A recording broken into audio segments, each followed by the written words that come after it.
Alors salut tout le monde, aujourd'hui on va voir comment flasher Betaflight sur une CC3D. Tout d'abord vous aurez besoin bien sûr de la CC3D, d'un adaptateur USB vers série, là j'utilise un FTDI, il faut bien qu'il soit 5 volts, je vous mettrai le lien en description. Là il vous faudra un connecteur qui va dans la CC3D vers connecteur femelle. Normalement, c'est livré avec la CC3D, mais sinon, vous pouvez très bien acheter juste ce connecteur-là sur eBay et ces câbles-là et vous en faire un. Je vous mettrai aussi les liens en description. Et après, il vous faudra un trombone. Bon, vous pouvez aussi utiliser de la tresse à dessouder ou n'importe quel objet métallique. En fait, ça va être pour connecter les deux petits connecteurs qui sont en haut pour pour changer le firmware. On va voir sur l'ordinateur ce qu'il faut télécharger. À tout de suite.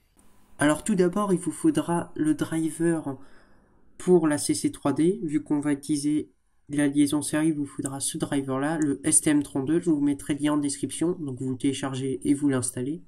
Il faudra aussi Betaflight. Betaflight sur Google. Vous allez sur le Chrome Store, vous l'installez. Là, on va pouvoir la lancer. Donc voici le schéma.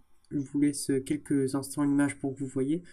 Donc RX va sur le pin qui est au milieu à droite. TX du FTDI va sur le pin qui est tout à droite. Ground sur celui qui est tout à gauche.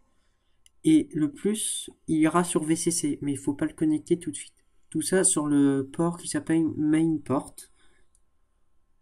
Une fois que vous avez fait ça, vous allez aller dans Betaflight, Firmware Flasher. Là, on va choisir sa version de Betaflight, l'autre firmware. Voilà, là on se retrouve, je fais mon branchement et on va flasher la carte. Donc là, c'est bon, j'ai branché tous les câbles sauf l'alimentation. Je vais brancher une fois. Là, vous voyez que la LED bleue clignote. Donc ça veut dire qu'on est entré en démarrage normal et on peut pas changer le firmware. Donc on va débrancher. Là, ça va être assez dur parce qu'il faut prendre votre trombone, bien l'appuyer sur les deux petits pads et en même temps brancher le câble d'alimentation. Avec mes mains, vous devez sûrement rien voir. Donc là, par exemple, vous voyez que j'ai pas bien appuyé vu que la LED bleue clignote. Donc, il faut réessayer plusieurs fois. Optionnellement, vous pouvez aussi juste mettre de l'étain. Comme ça, vous serez sûr que c'est bien connecté. Comme on peut voir, là, ça marche, vu que la LED bleue ne clignote plus. Donc maintenant, on va pouvoir sélectionner No Reboot Sequence, Full Chip Erase, prendre la bonne version, l'autre firmware, Flash Firmware, et là, ça devrait marcher. Surtout, ne jamais débrancher ou éteindre son ordinateur durant le flashing, sinon ça peut abîmer votre carte, et là, ça sera assez compliqué à réparer. Donc là, vous pouvez voir sur votre FTDI que normalement ça clignote sur les petites LED témoins de TX et RX. Si jamais ça s'arrête au milieu et que vous avez une erreur, vous pouvez recommencer, c'est assez normal que ça arrive. Et une fois que la barre de chargement va être arrivée au bout, ça sera fini.